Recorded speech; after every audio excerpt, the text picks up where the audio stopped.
প্রিয় বন্ধুরা আজ কালনা মানসী লজে চলে আসলাম। সেখানে এসে আমার প্রিয় দাদাভাই সঞ্জয় দাদাভাইয়ের সাথে দেখা হলো।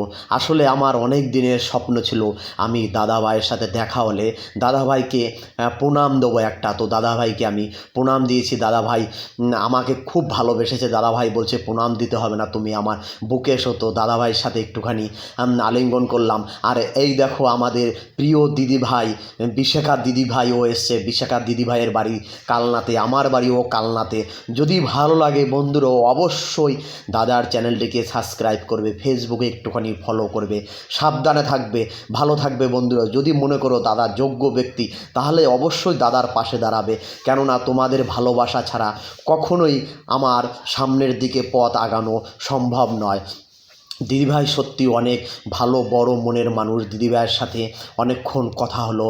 দিদিভাই এত ব্যস্ততার মধ্যেও সবাইকে কিন্তু প্রচুর টাইম দিচ্ছে। ভালো থাকবে বন্ধুরা, সাবধানে থাকবে।